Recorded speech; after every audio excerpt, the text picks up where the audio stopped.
Votre aimable attention. Merci beaucoup, Monsieur le ministre. La parole est à notre collègue Mohamed Ngom ou à son défenseur, Madame Aïssata Tall Sall.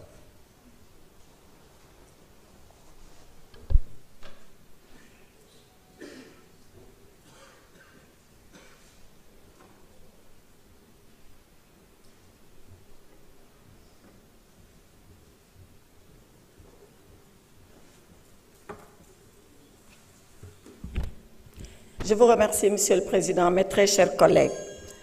En ce jour où nous sommes ici réunis, notre Assemblée nationale a rendez-vous avec l'histoire. Elle a rendez-vous avec l'histoire parce qu'il nous est demandé de poser un acte grave et solennel en enlevant l'immunité parlementaire d'un collègue député. Serions-nous, mes chers collègues, à la hauteur de la gravité de l'acte qu'il nous a été demandé de poser? Je l'espère. Je prie sincèrement que nous puissions être à la hauteur de la gravité et de la solennité de l'acte qui nous a été demandé de poser. Dans son épître aux Corinthiens, l'apôtre Paul, martyr de la foi, disait ceci à ses fidèles. Si le ministère de la condamnation est glorieux, le ministère de la justice est encore plus glorieux que celui de la condamnation. Oui, il avait tout à fait raison. Le ministère de la condamnation, c'est le ministère de l'examen des faits. Le ministère de la justice, c'est celui de la balance qui pèse et qui suppose les faits.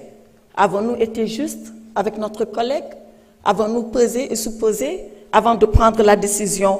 Bien sûr que non.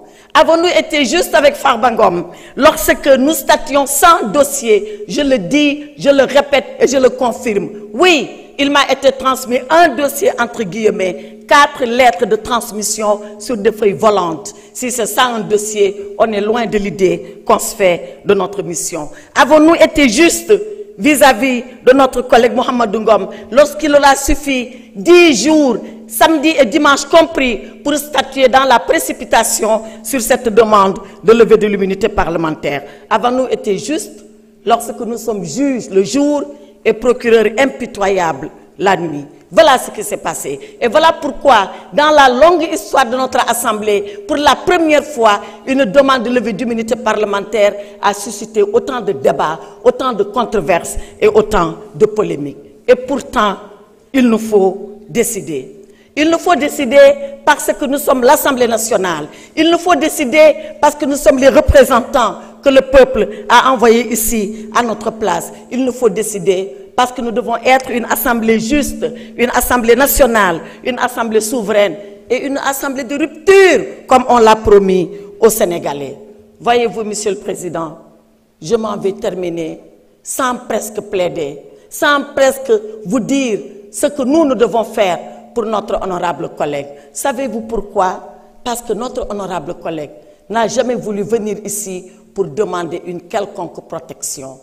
Il ne l'a jamais demandé. Parce que dans le Fouta lointain d'où nous sommes originaires, il nous a appris une chose. Il nous a été appris là-bas que vivre dans la peur est un échec de la vie. Nous n'avons pas peur, nous, de la mort. Et c'est pour ça que nous n'avons pas peur de la vie.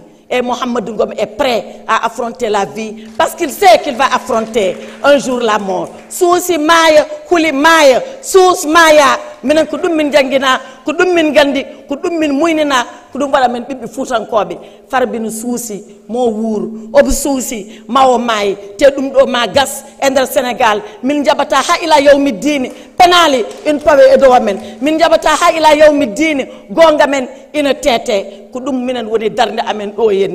Ici, dans cette assemblée, l'honorable Farba Ngom a confié son sort à Allah subhanahu wa ta'ala.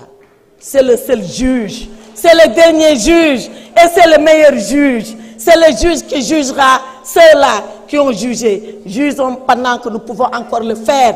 Jugeons pendant que le peuple sénégalais nous regarde. Jugeons pendant que nous sommes là face à notre conscience. Le reste appartiendra à l'histoire.